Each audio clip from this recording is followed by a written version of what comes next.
Hi friends, good morning.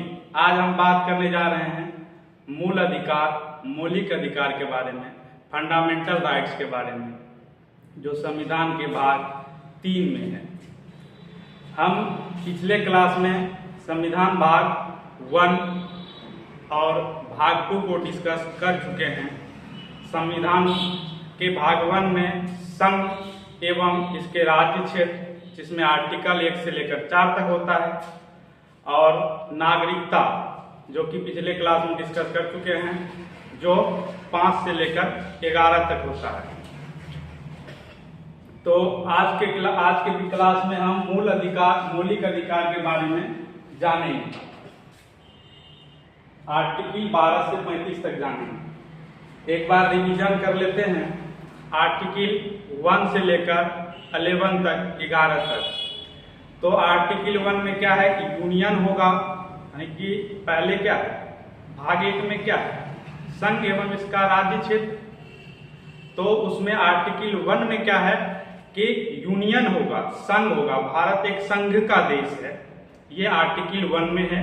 Article 2 में क्या है कि कोई विदेशी प्रांत यदि भारत में मिलना चाहता है तो उसको मिला लो, यदि मिल गया तो उसके नाम, सीमा, क्षेत्र में परिवर्तन आप कर सकते हैं, यह आर्टिकल 3 के तहत। और आर्टिकल 4 जो है संसद को अधिकार देता है कि वह यह सब काम कर सकता है ना। 50% के तहत वह जो है बहुमत के साथ वह नाम, सीमा, क्षेत्र में परिवर्तन कर सकता है। हाल ही में जैसे आप देखिएगा तो अशोक गहलोत जी ने जो अपने राज्य का, राजस्थान का क्या किया है, जिला का ज्यादा बढ़ा दिया है, यानी कि 50 से 53 कर दिया है, करने वाले हैं। तो इस तरह से आप इसको याद रख सकते हैं। तो संसद के पास क्या है, जो है उसके पास पावर है राष्ट्रपति के बाध्य से, यानी कि राष्ट्रपति उसके लिए बाध्य है, राष्ट्रपति कुछ नहीं कर सकता है ना, उसको सिग्नेचर करना ही होगा। तो ये हो गया आपका संघ एवं इसका राज्य क्षेत्र। अब जो है नागरिकता। नागरिकता है आर्टिकल 5 से लेकर 11 तक। तो 5 में क्या है, जब समय संविधान मेरा बन रहा था उस समय नागरिकता जन्म के आधार पर, वंश के आधार पर, यानी माता पिता के यहाँ जन्म हुआ हो तो सबको, बहुत सारे अमूमन को जो जन्म के आधार पर नागरिकता मिला है, वंश के आधार पर नागरिकता मिला है। और 5 में हो गया। और 6 में क्या है कि पाकिस्तान से जो भी भाई भारत आए हुए उसके लिए नागरिकता। आर्टिकल आपका 7 में क्या है, जो कि आजादी से पहले है ना, आजादी से पहले, यानी कि आजादी नहीं बोलेंगे, संविधान लागू होने से पहले जो है चल गया कहाँ, पाकिस्तान चल गया, और संविधान लागू हुआ 1950 में। जब फिर आया तो उसके लिए प्रावधान, उसके लिए रजिस्ट्री के लिए आर्टिकल 7 में जगह दिया गया। कोई विदेशी क्रांतिकारी है और वह विदेशी क्रांतिकारी यानी कि इंडियन है, और विदेश में जाके जब वह जो है क्रांतिकारी है, यानी कुछ या अपना आंदोलन कर रहा है, तो उसका प्रावधान आर्टिकल 8 में है।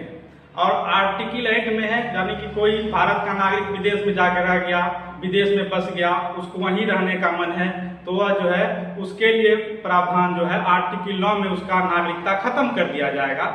जो कि विदेश में रहना चाहता है उसका नागरिकता खत्म कर दिया जाएगा, आर्टिकल 9 में है। आर्टिकल 10 में क्या है कि नागरिकता कानून बना रहेगा। अब नहीं संसद के पास ऐसा पावर है कि वो खत्म कर देगा, किसी का नागरिकता खत्म कर देगा, नहीं, उसके लिए भी कुछ प्रावधान है कि संविधान विरोधी काम ना करे, देश विरोधी काम ना करे।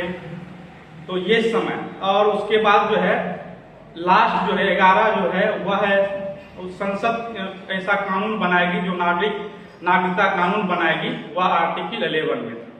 तो ये हो गया आपका नागरिकता, जो कि भाग 2। आज के वीडियो में भाग 3 को डिस्कस करेंगे, अच्छे से समझेंगे पूरा जो है मूल अधिकार, मौलिक को, आर्टिकल 12 से 35 को। तो एक व्यक्ति है जे.एच. लाउस्की। जब आप पॉलिटिकल साइंस के विद्यार्थी हैं, इसको पढ़ना जान रहे हैं, इसका नाम जो है बार बार आता है, लाउस्की साहब का। ये कहते हैं अधिकार के बिना कोई स्वतंत्र नहीं हो सकता तथा हर राज्य की पहचान उसके द्वारा सुरक्षित अधिकारों से होता है।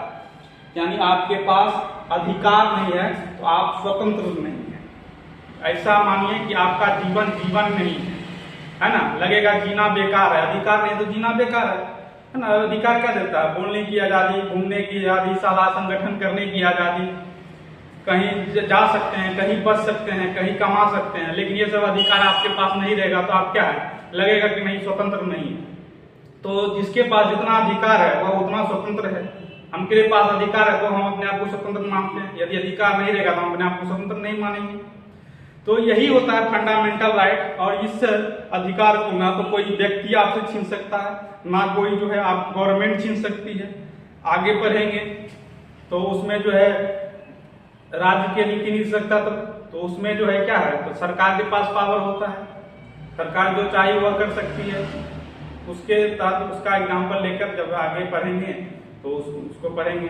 राज्य की नीति नहीं सकता तो मैं जानेंगे सरकार को पावर होता है। जैसे कि मान के चलते हैं कि पोशाक योजना है, बालिका उत्थान योजना है, जैसे शराबबंदी हो गया, गौ हत्या प्रतिबंध हो गया, ये सब जो है उसमें आता है, राज्य के नीति निर्देशक तत्व में आता है। ये है मूल्य अधिकार, मौलिक अधिकार, जो कि ना तो कोई पब्लिक छीन सकती है आपसे, ना कोई गवर्नमेंट आपसे छीन सकती है। हाँ, लेकिन कभी कभी राष्ट्रपति इस पर जो है निलंबित कुछ दिन के लिए कर सकती है।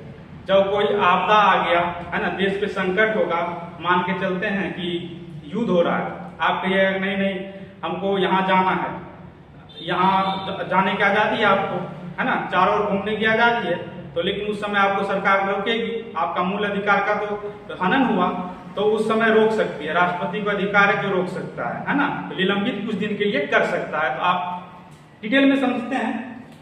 तो जिसके पास अधिकार नहीं है तो वह क्या है, अपने आप को स्वतंत्र नहीं माना। जैसे कि आप जिंदगी जो है जेल में हो जाता है, वैसे समझिए आपका इधर अधिकार नहीं रहेगा, तो ऐसे आप खुला जो भी घूमिएगा लगेगा कि जेल हो गया। तो इसके तरह आप समझिए।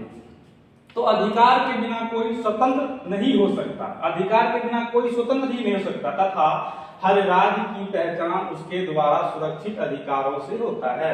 यानी हर राज्य का पहचान उसके अधिकारों से होता है, उसके अधिकार को सुरक्षित कितना कर रहा है उससे उस राज्य का पहचान होता है। ये कौन कहते थे? लाउस्की जी कहते थे। अब जब अमेरिका का संविधान बना, कब? 1787 में। जब कनाडा का संविधान बना, कब? 1867 में। और जब ऑस्ट्रेलिया का संविधान बना 1900 में, तो इसमें भी मूल अधिकार का वर्णन नहीं था। समझ रहे हैं ना? ये सब जब लागू हुआ संविधान, ये सब देश का, अमेरिका, कनाडा, ऑस्ट्रेलिया, एक बार याद रखिएगा, कनाडा और ऑस्ट्रेलिया अभी भी ब्रिटिश के अधीन है ना, उसके मतलब रूल रेगुलेशन पे चलता है, गुलाम नहीं कहेंगे। तो उस समय भी मूल अधिकार नहीं था, बाद में इसमें संशोधन करके जोड़ा गया। तो ये हम इसको लिए कहां से? यूएसए के संविधान से इसको लिया गया है। यह परिवर्तनशील है, यानी कि वाद विवाद योग्य है, हम उस पर वार्तालाप कर सकते हैं, क्यों हुआ, कैसे हुआ, नहीं होना चाहिए, है ना। बहुत से मामले इसमें अटके हैं, फिर किसी वीडियो में इसका डिस्कस करेंगे। केशवानंद भारती मामला, ये सब जो है, ये सब मामला किसी दूसरे वीडियो में डिस्कस कर लेंगे तो अच्छा रहेगा। तो वाद विवाद योग्य है, व्यक्ति या सरकार जो है आपसे कोई नहीं छीन सकता है इससे। आपको यदि कोई छीन रहा है, आपका लग रहा है कि मूल अधिकार, मौलिक अधिकार आपका हनन हो रहा है, तो आप सुप्रीम कोर्ट, हाई कोर्ट जा सकते हैं। सुप्रीम कोर्ट या हाई कोर्ट में से कहीं जा सकते हैं, कहीं आप अपना जो है ये बता सकते हैं कि मेरा मूल अधिकार छीना जा रहा है, मेरा मूल अधिकार का उल्लंघन किया जा रहा है इस व्यक्ति के द्वारा, इस सरकार के द्वारा।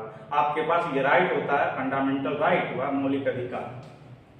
अब है राष्ट्रीय आपातकाल के दौरान निलंबित करता है, जो कि हम वीडियो में पहले बता चुके हैं। अनुच्छेद 12 ये परिभाषा देता है और ये क्वेश्चन पूछा जाता है कि अनुच्छेद 12 में पहली बार राज्य का जिक्र किया गया है। अनुच्छेद 12 में ही पहली बार राज्य का जिक्र किया गया है संविधान में। यदि पूछा जाए क्वेश्चन कि संविधान में पहली बार राज्य शब्द का कहाँ उपयोग हुआ है, पहली बार कहाँ बोला गया, तो अनुच्छेद 12 में बोला गया है। ध्यान रखिए इस बात को। तो इसमें हमको परिभाषा देता है, यानी कि फंडामेंटल राइट्स क्या है, यह परिभाषा देता है। कौन संशोधन कर सकता है, सुप्रीम कोर्ट, हाई कोर्ट जो हम लोग जा सकते हैं, इस तरह की जो विधि है। एक लिखे हैं पूर्ण विलोकन, यानी कि न्यायालय में जो है वाद विवाद जो बोले ना, वाद विवाद होगा, न्यायालय में जाएगा, कोई कानून बनेगा तो वह न्यायालय में जाएगा। अब जज को जो लगेगा सही वह करेगा इस पर डिसीजन, है ना। एक बार देखे कि सही है कि नहीं है कानून बना हुआ, ये है। इसी में पहली बार राज्य का जो है जिक्र किया गया है। अब अनुच्छेद 13 में क्या है? असंगत है। असंगत है, इसी के तहत पर्सनल लॉ होता है। जैसे हिंदू के लिए अलग लॉ है, मुसलमान के अलग अलग है लॉ है। अब हिंदू होली मनाता है तो आप उसको मना नहीं कर सकता है कोई। दुर्गा पूजा अभी आने वाला है और दुर्गा पूजा में जैसे कि मूर्ति विसर्जन के टाइम में जो है रोड जाम रहता है, इलेक्ट्रिसिटी जैसे लाइट का जो है कट जाता है उस समय, तो हम नहीं कह सकते हैं कि ये कर दीजिए, इसको रोक दीजिए। क्यों? क्यों? उसका पर्सनल लॉ है, अपने जाति, अपने धर्म का, अपने जाति का प्रचार प्रसार करने का उसका जो है पर्सनल लॉ होता है। तो यही असंगत है। असंगत मतलब है कि सरकार ऐसा कोई कानून नहीं बना सकती है ना। इससे पहले जब सब ये बन रहा है, इससे कानून जो है मूल अधिकार जो है इस जब लागू हुआ, इससे पहले और इसके बाद ऐसा कोई कानून नहीं बनाएगा जिससे मूल अधिकार का हनन हो, मूल अधिकार का उल्लंघन हो। तो इसके तहत यह आर्टिकल जो है 13 बहुत इंपॉर्टेंट है, याद रखिएगा। पर्सनल लॉ इसी के तहत है, यानी हिंदू मुसलमान अपना अपना जो कानून मानता है, अपना अपना जो विधिवत मानता है। जैसे कि हिंदू का शादी करने का विधि अलग है, मुसलमान का शादी करने का विधि अलग है, हर एक कास्ट का अलग अलग है। तो इसी के तहत होता है, यही पर्सनल लॉ इसमें आ जाता है आर्टिकल 13। उसके तहत जो है अपना अपना अलग अलग धर्म मानता है। अब आर्टिकल 13 तक जब हम समझ गए तो मूल अधिकार में 6 प्रकार का जो है इक्वालिटी का बात करता है। 6 तरह की जो है आपका इसमें अधिकार है। पहला कौन अधिकार है? समानता का अधिकार 14 से 18 तक, स्वतंत्रता का अधिकार 19 से 22 तक, शोषण के विरुद्ध अधिकार 23 से 24 तक, धार्मिक स्वतंत्रता का अधिकार ये जो है 25 से 28 तक, संस्कृति और शिक्षा का अधिकार 29-30 हो जाएगा, संविधान उपचार आर्टिकल 32 हो जाएगा। ये क्वेश्चन पूछा जाता है, आप इसको ध्यान में रखिएगा। अनुच्छेद, अब हम जा रहे हैं किसको पढ़ने? समानता का अधिकार, इक्वालिटी, राइट टू इक्वालिटी को पढ़ने जा रहे हैं, है ना। जो सबको समान मान के चलता है। कानून कहता है कि सब मेरे नजरों में सब समान है, चाहे वह कोई हो, MP MLA विधायक हो, आम आदमी हो, कोई पदाधिकारी हो, हम हैं तो हम जो मान के चलते हैं हम कोई गुनाह कर दिए, और जो चाहे पैसे में बड़ा हो, चाहे बलिष्ठ हो, चाहे पावर में ज्यादा हो, वह भी वही जुर्म किया तो दोनों को सेम सजा मिलेगा। यह नहीं कि हमको ज्यादा दिन का सजा दे दिया उसको कम दिन का सजा दे दिया, नहीं। यही आर्टिकल 14 कहता है। क्या कहता है? कि विधि के समक्ष समानता, यानी कानून कहता है कि हम अंधा है, हम कुछ नहीं देखते, हमको साबित करके दो। हमको साबित जो करेगा वही हम सत्य मानेंगे, जो हमको साबित हो जाएगा वही सत्य होगा। मेरे आगे कोई जो है धर्म भेदभाव नहीं है कि ऊंच है छोटे है ना, पदाधिकारी है, ये है वो है, कुछ नहीं मानेंगे। सबको हम समान मानते हैं और समान कर, इसीलिए जो है आप देखिएगा न्यायालय में जो है पट्टी लगा रहता है, आंख पे पट्टी बांधा रहता है और हाथ में तराजू लिए हुए रहते हैं। तो विधि के समक्ष समानता है, कानून की नजर में सब समान है। इसका मतलब ये हुआ आर्टिकल 14 के तहत। 15 में क्या है? धर्म, मूल, वंश, जाति, लिंग के आधार पर आप भेदभाव नहीं कर सकते। 14 में क्या है? विधि के समक्ष समानता। 15 में क्या है? मूल, धर्म, वंश, जाति के आधार पर भेदभाव नहीं कर सकते हैं। लड़का है तो लड़की है तो भेदभाव नहीं कर सकते हैं, ऊंचे जाति का है तो नहीं कर सकते हैं, है ना। कोई मान के चलते हैं कि उस समय पठान था, चौहान था, तो उसको ये नहीं जानेंगे कि उसके वंशज ने कुछ जुर्म किया है, किसी को मार दो, ऐसा नहीं कह सकते हैं, है ना। उसको सपोर्ट दिया जाएगा आर्टिकल 15 के तहत। अब आर्टिकल 16 में क्या है? लोक नियोजन में समानता देखा जाएगा। जो भी सरकारी नौकरी आएगा उसमें समानता देखा जाएगा, उसमें इक्वालिटी देखा जाएगा। यही होता है राइट टू इक्वालिटी 16 आर्टिकल 16 में। इसमें कुछ जैसे कि मेल फीमेल आरक्षण की बात इसमें रह सकता है, इस तरह का इसमें डिस्कशन किया गया है। उसको कुछ आरक्षण मिल सकता है, जो भी अभी आप देखते हैं बहाली आता है तो उसमें आरक्षण के तौर पर सीट फिक्स कर दिया जाता है कि इस कास्ट के लिए इतना होगा, उस कास्ट के लिए इतना होगा। इसके तहत आरक्षण आता है। ऐसा नहीं कि आरक्षण इसके तहत में आएगा, लोक नियोजन में आरक्षण की इसमें रख सकते हैं, इसमें रखा जाता है।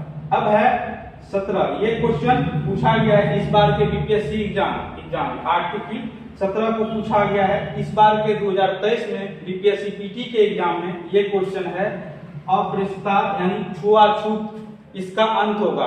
संविधान किसी को ऊंचा किसी को नीचा नहीं मानता, सबको इक्वल मानता, छुआछूत नहीं होना चाहिए, है ना।